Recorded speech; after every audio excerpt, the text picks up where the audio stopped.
what are your thoughts and what are you coming across when you speak to firms around how they're looking to tackle the challenge of acquiring the data that they need from their clients to be able to perform some of these more innovative techniques?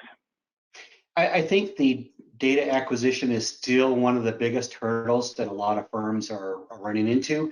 And I almost think you have to have a dedicated group. It doesn't have to be a big group that focuses in on the data acquisition challenge to get through that process, because all the people in the firm don't need to know how to do that particular part of the process. Certainly the technology is better than it has been over the last few years in being able to get data out of systems than it was, even 5 to 10 years ago.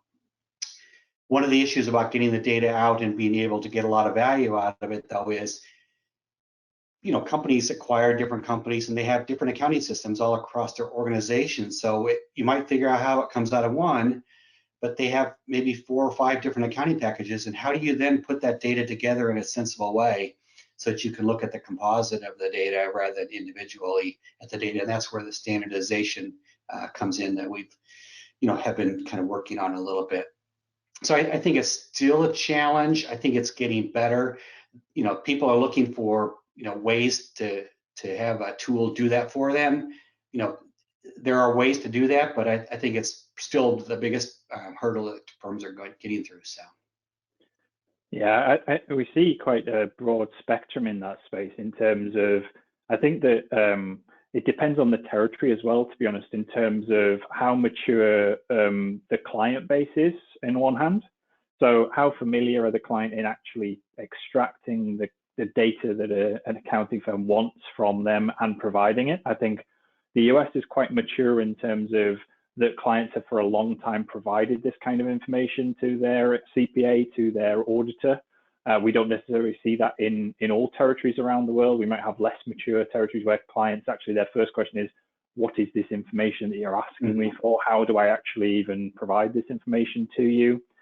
But I think in the territories that are more mature in the client providing this information, that's almost slightly been a hamper for them, because they've started to actually do things with the data on a very piecemeal basis. So it might be, for example, the junior auditors in a US firm are very familiar with manipulating and messing around with the data to try and cleanse and clean it, to do some very functional work.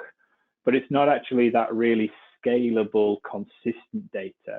We're kind of working with whatever the client gives us in whatever format it's given in. We've come across quite a lot of teams, Mark, that are probably quite familiar with working with the data, but they might be spending, hours or days even preparing the data for analysis on that one engagement before they get to the analysis phase. And I think that's really important when people are thinking about ingestion and acquisition. It's around actually having a holistic approach to all of the client base rather than just simply getting access to data on an individual client by client basis. Yeah, I agree with that, because while you can get some value on doing that individual client work, you can't extend that across your client base. So without having some broader goals in the data area across your firm, you don't really get beyond the one-offs kind of a work that you're doing. So that's why the ability to get people with a little bit higher skill level involved in the analysis is important as well. And maybe even focusing on certain key areas in a financial audit to focus on, so there's a little bit more consistency across the practice rather than just on a client by client basis.